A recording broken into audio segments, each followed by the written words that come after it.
Mark Shively. He is the Executive Director of Douglas County Water Resource Authority.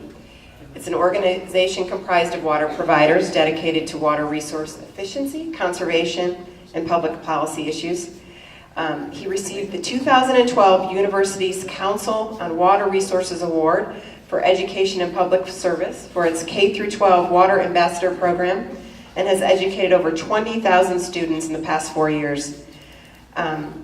They have distributed a DVD on Xeriscape to every single family in the DCWRA region, which is 108,000 homes. Did you do that in Colorado Springs this year?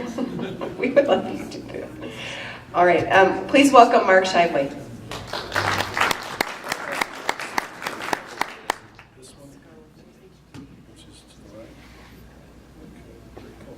Thanks for having me. I'm going to run through this pretty quickly, and I'm just going to talk about some of the things we did, why we did it, and how we thought it up. I'd begin by asking, does anybody here happen to know what Steve Jobs' business model was when he started Apple? Does anybody have any sense of what that was? I'm going to tell you. The reason we might want to look at what Steve did is he did really well in the last few years, and since the drought of 2002, he saw the value of his enterprise go up 47-fold. That's pretty good. And I don't believe in thinking of new ideas. I believe in stealing ideas that work, and he's got one. So what if we could increase our value of water in the hearts and minds of citizens by 47-fold in the next few years? That'd be pretty good. Why don't we try? So let's look at what Steve did. And notice, you can already see it here in this picture of Steve. Look at his haircut, look at his collar, look at his tie. This is what he based his work on. He looked at whatever it was the Beatles were. They sold 1 billion, 10 million units. That's pretty impressive. And I think we could use a little help with what we're doing here, but this is the model for transformational cultural change. It uses pop culture and mass media, and I think we need to use more of that to get our message out to citizens. You heard about your future voters or your t-ball players today. What do you want them to grow up to believe? You're going to have to tell them what you want them to think. There's three things I think we can look at what the Beatles actually did. We can look at content. They created things people wanted to hear. They were the trusted source for music in their era, and they spoke to the desires, the hearts and minds of their audience. It was a constantly changing format. We'll talk about why format's important when you're trying to speak to your audience. And then the final frontier is distribution, and the question will be, how can we pull together to get these messages out? I'm going to pick on one song. It's called Day Tripper. Came out on a 45 record. I bought it. This is it. I've kept it since I was 9 years old. Okay, after it came out on a 45, there were other formats, but let me just say the content didn't matter. They were the trusted source. This was a throwaway song. They recorded it in 1 day in 3 takes. It was what they called a forced composition. Somebody told them to go in the room and don't come out until you have something, and this is what they came up with. At the time, the Rolling Stones were making hits with a bunch of guitar riffs. They thought, why can't we do it too? It was about a weekend hippie, whatever that might be. And what I think is really great is 1 minute and 47 seconds into the song, there's just a really big mistake, and they left it alone for 35 years. That's how little they cared about this song. And yet, when it came out on that 45, it went to number 5 in the country, which I think is pretty good. It then came out on an album. It then came out on an 8-track tape. It came out on the cassette tape. It then came out on a CD, and I bought it again. It then came out on a remastered CD. It's on iTunes. It's on YouTube. It's everywhere. So distribution's important. Today, Perry gave me a Blu-ray. If I would have handed that to somebody in 1965, I wouldn't have gotten very far. And if I gave every one of you a copy of this presentation on a 45 record, it wouldn't get very far. So you have to think about what people think's really cool, how are they getting their information today, and you need to use that format if you're going to be successful. So we've talked about what they did. And, oh, hello, we need the red one. Distribution's the final frontier, and these were pioneers. Hundreds of thousands of people on the radio, 73 million watched the Ed Sullivan Show, Shea Stadium, 55,000 people, record stores to iTunes to sell 1 billion copies. This pales by comparison with what YouTube's doing. Biggest download on YouTube is Gangnam Style by a Korean artist. 1.5 billion people, a third of the planet's watched a YouTube video. We're not going to talk about that. It's probably too much for us today. So why are we talking about the outreach model that sold 1 billion units, that increased Apple's riches by 47-fold? And I think the answer is we've got a whole lot of people in Colorado that need to hear messages about water. And how are we going to talk to 5 million people, 5 million T-ball players about what they need to believe when they grow up to use water? We're having a lunch and learn here in a couple of weeks. It's going to be great. We're going to have 20 people who know a whole lot about the topic. We're going to help them learn a lot more. It's going to be great. And if we had lunch and learns for all these Coloradans, we need to talk about, well, we'd have 710 years worth of lunch and learns to talk to people about water at one time. If we're having a meeting like this, it's great to get together and compare notes and talk about what's new and topical.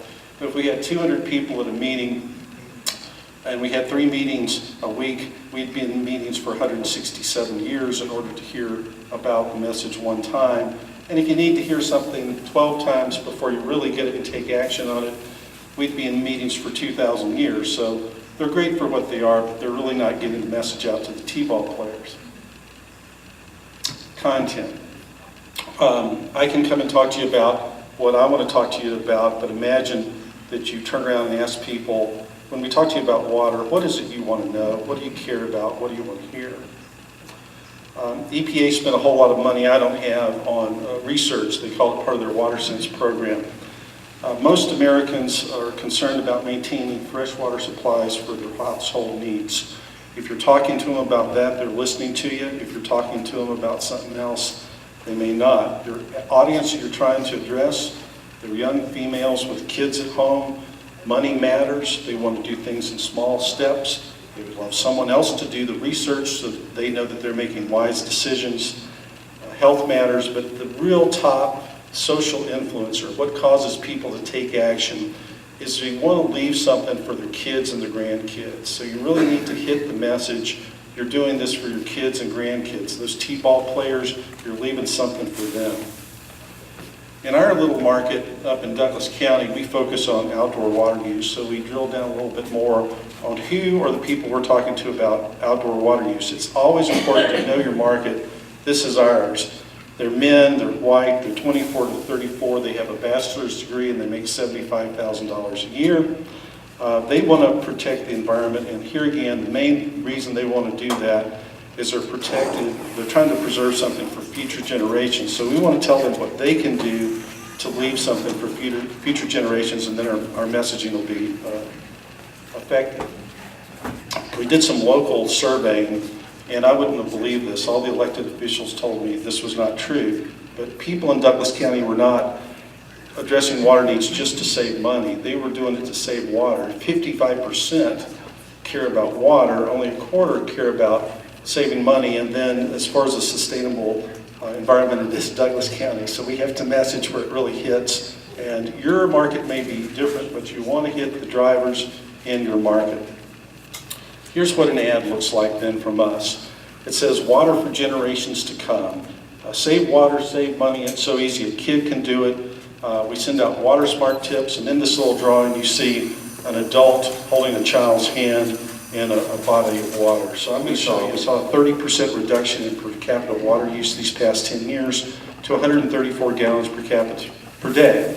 In most of the metro area, you saw about a 20% decline. That's super, that's great. We were overachievers. We got to 30% reduction, 134 GPCD is pretty good. If we want to talk about education to action, there's some, and we want to ask what can we do next to do more. In our neck of the woods, we targeted outdoor water use. It's where half of our water is used. Our housing is new and fairly efficient, but that's a place where we can do more. We looked at rotary sprinkler nozzles. They're these little devices that you unscrew your sprinkler head, you put them back in, and for just a couple of bucks, they're up to 30% more efficient. And that sounds really great, but what happens when you really try to do that in real yards? Do you see anywhere near those numbers or not? In 2010, we piloted with 50 homes. The next year, with support of the Colorado Water Conservation Board, we were able to retrofit 1,000 homes. We did that in 2011. We measured in 12. We'll have results in 13. Along the way, back to our little T-ball players, they're a little bit older now. We were able to hire 46 high school kids to work to do the retrofits. We gave them summer jobs in water. Imagine that. We had college-age supervisors. We had 6 kids who had learning disabilities, and we did retrofit 922 yards in one summer. And it was really amazing. Once again, trusted source. The homeowners think I may tell them a story. They think their water utility may tell them a story, but they believe the high school kids. The high school kids love getting to be the boss for once. They're always told what to do, and now they get to tell adults how to adjust their clocks, and they like that. The naysayers have said you can't do 1,000 at a time. I said, yes, you can. 15 won't cut it. The high school kids drove this program. They care about the future. Without the program, they'd have no summer job at all. As far as using new technology, how are you going to sign up 1,000 people for retrofits? I thought, let's sell tickets like Elvis sold tickets. So on Saturday morning at 10 o'clock, we had everybody who wanted to retrofit send us an email. We sold out in 28 minutes. Our server blipped twice, or we would have sold out in less than 28 minutes. So that's pretty good. I would say that we use this type of communication. It only takes us 65 weeks to talk to everyone. I hope we're all alive 65 weeks from now. So now we're getting closer to what can work. We did survey everyone several times. We got their email addresses so we could communicate with them again. Using SurveyMonkey is almost free. I encourage you to do that. Surveys are not hard to do anymore. As far as the metrics on the installation, we did see a 13.5% increase in efficiency just from putting the new technology in the yard. We did see some additional efficiency from setting the clocks to the proper amount of time to water the lawn. There are a lot of issues in existing yards, no doubt, but we were able to receive pretty good results. We did some messaging to support it and remind people what they were supposed to do. We want to save water, we want to save money, and it's so easy a 4th grader can do it. We sent postcards. They were largely ineffective and costly, so we started doing email, which worked just as well. We got about 50% response rate. We expected 5%. We placed the videos to reinforce the messaging on our website, and as you saw, we got 100,000 hits. We had a little bit of help. Denver Post gave us a front page top fold article on the effort. The women's U.S. Open golf at the Broadmoor was rained out one afternoon, and right as they cut to the newscast to save time, ours was the first article. So we got a lot of support out of that. Overall, the people who were wasting water reduced their water usage by about 25.5%. The claim was up to 30%. We got pretty close. We had a lot of underusers, people who were not using nearly enough water to sustain their plants. That was a surprise to us. We have an education job to do. But 1 year later, people trusted us, and they're now within 3% of what we told them the target use was. I would say be careful what you ask for, you may get it. They believed us. So this was the hottest summer on record, and we did pretty well with that. I have no idea what the rest of this is. I'll just link it. Okay. I'm going to come down here where I can see the screen. We want to hire high school kids from now on. We want to talk to people about overwatering, and this is not a panacea. There are other limiting factors. The installations are difficult. This is about as much as we think we can get out of the program, but it is meaningful. I have a new offering. Hopefully you came here for a reason today to get something free, and I have something free to give you. We've come up with 10 new how-to water-efficient videos that we're going to try to use throughout the state in the summer. They're perfect for your websites. If you want to put a little blurb in your newsletter saying, hey, go look at these websites. 7 are about outdoor water use. And if we have a good bit of drought this year, it's something every individual in the state of Colorado can do to help mitigate drought. We always want to be water efficient. but drought may be rearing its easy head and a big topic on a lot of people's minds. We want to tell how much water do you need, how long does your system need to run in order to get that water, how much does your system put out. So I'm going to show you another video here in a little bit, because if we could collaborate on distribution, we have so many messaging or things going out right now. Water 2 days a week, water 3 days a week, don't water, water all you want. You know, how's anybody going to know what to do? It would be really great if we could kind of pull together and give people a common message. So buying these email lists that I talked about to get 100,000 hits, it's not cheap. If you already have some and we can use them, that's great. Send your own message out, but try to send a similar message. And I just ask, what if everybody could pull together to work on this? The reason we're sending them out every other week is here's my new Elvis. I can't compete with some of these other people, but this is an 18-year-old girl who deferred her college education for 1 year. She sent out 94 videos every other week. She has 76 million hits on YouTube, and I think we should be able to compete with her. But that's where your market is right now. Why not use it? Okay, here's a little 2-minute video on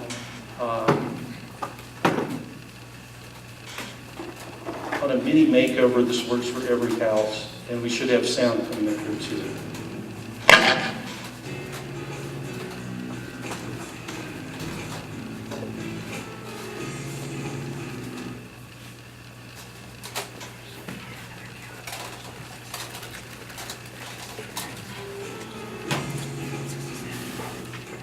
Look for WaterSense labels at local stores and consider a mini makeover of your home fixtures using WaterSense labeled products.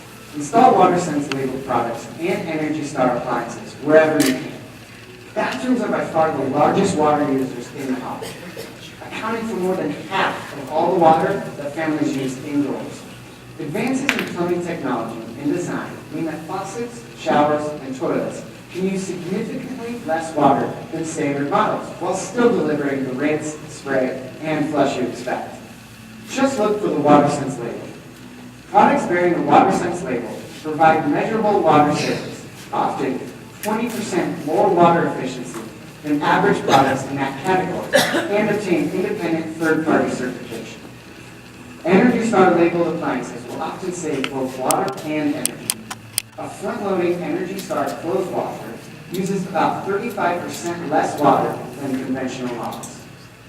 Changes we make at home will add up quickly in neighborhoods across the country.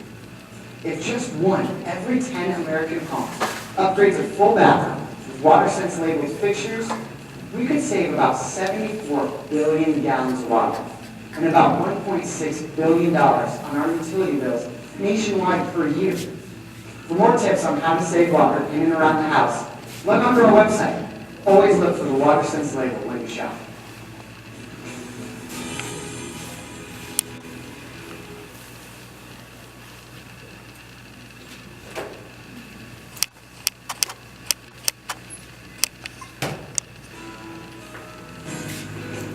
We love that music, so we want to share it with you just one more time.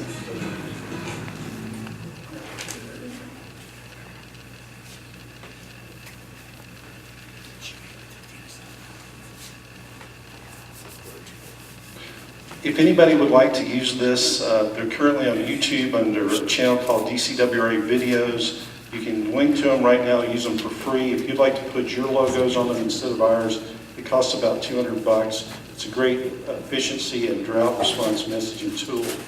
We're going to blast out emails every other week for 10 sessions. It's 20 weeks across the irrigation season. This is our schedule. So we'll ping people and say, hey, why don't you watch this new video? And just maybe they will. Rather than a one-time thing, we want to hit them 10 times throughout the season. I'll say that Day Tripper was just one of 208 Beatles songs. These how-to videos are just one idea, but maybe it's a place to start and we could pull together on some messaging. I don't think everything is dollars per acre foot saved. I can't measure how much I love my kids, but I can guarantee I do. And so I try to measure everything, but we're dealing with a 15 to 20 year transformational process here. We should never apply short-term goals, short-term measures to long-term goals. We do measure all of our videos. This is where I am right now. If other people want to get on there, we'll have more zeros on our scorecard by Labor Day. I think what's next is the tablets, the smartphones are coming on. There's all kind of geo-marketing where you can be driving down the road. You'll get a ping and it'll say, turn right here to buy your low flush toilet. We're embedding more and more video in our ads to support the text that's there. There's an organization called Tagawa Gardens that's doing a real great program on gardening during drought. They have a really nice app and ads inside that, as does the Denver Botanic Gardens. The best distribution system we can come up with is if we all pull together, because if people hear anything over and over and over again, they're going to believe it. So let's tell them over and over and over again to grow up to be T-ball players who support water and use it wisely. We must work together. We need to get the value of water up 47-fold in the hearts and minds of Coloradans. Thank you for your time.